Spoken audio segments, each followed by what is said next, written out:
Hey, Dr. Lindsay and my classmates here.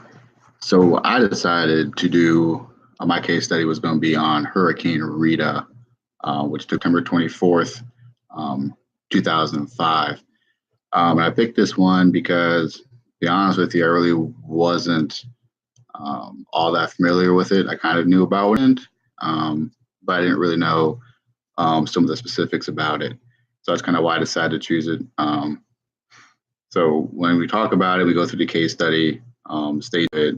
It talks about that they should have had a plan of action for the hurricane, as well as and some things to consider. Obviously, would be some inventory supplies on hand, see how much stuff you need, see what you need to order, see what you need to gather, as well as kind of how to deliver supplies, food, water, and medical supplies that need to be handed out to your affected areas or your affected people, as well as the manpower needed to do this. This is where I kind of think about maybe in the first chapter, in the first week, we were talking about some of those apps that we have.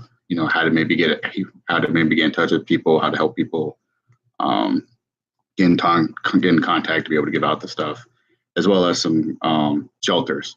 Stage two talks about when they did the evacuations, they kind of had some issues with some gridlock on the interstates.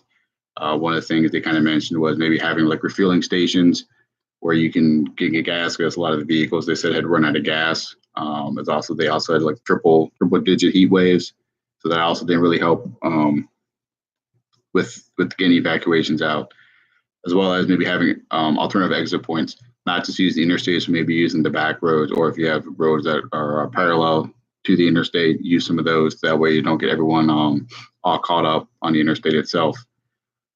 I guess one thing that's probably specific to the area would be like refineries, making sure that the refineries were shut down. They were evacuated. They were in a place where they weren't going to, if they got destroyed, spill millions of tons of crude oil into the Gulf. Then stage three talks about, I guess, the aftermath, where they actually had three communities actually obliterated, which I think that kind of puts into perspective everything that kind of happened, as well as six communities that were heavily damaged. They had over 2 million people without power. It also talks about making sure that they have portable generators for these communities, as well as making sure that if those areas run on specific kind of power, maybe that those places have fuel for the generators.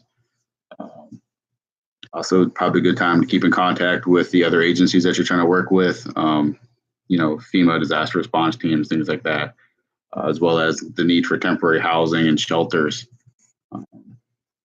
for the helpers, as well as for the affected people. So some of the things I looked up when I kind of studied it and looked it up is that I didn't realize that just that one storm alone had caused over 90 plus different tornadoes throughout the area. I don't know how to quantify that, but to me, it seems like a lot of tornadoes. Not living on the East Coast, tornadoes really aren't a big thing. So I couldn't imagine having 90 over a couple of day span. It just seems incredibly crazy. Other thing I think that's really important to think about is that it was less than a month really after Hurricane Katrina. So how many of those resources are already kind of tapped out? How far out do you have to go get resources now? As well as all the responders that were there, they're probably still wore out. From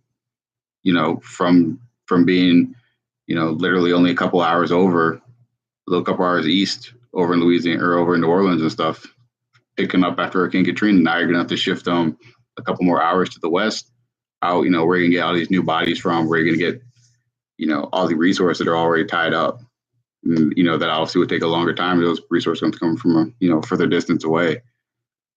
So I kind of talked a little about the warrior responders. Once again, I think when it made landfall over in Johnson's Bayou, Louisiana, it hit as a Category 3 hurricane, which is a sustained mile-an-hour winds of 115. So that's pretty on point for a hurricane.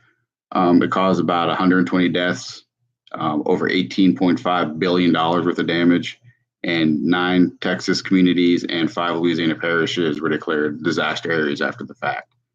But the other thing I think that really kind of helps pertain this is the gridlock issue. Living over here on the East Coast, over here in Hampton Roads in Virginia, that's pretty much what we do for evacuations. Is we flip the interstate, we evacuate people.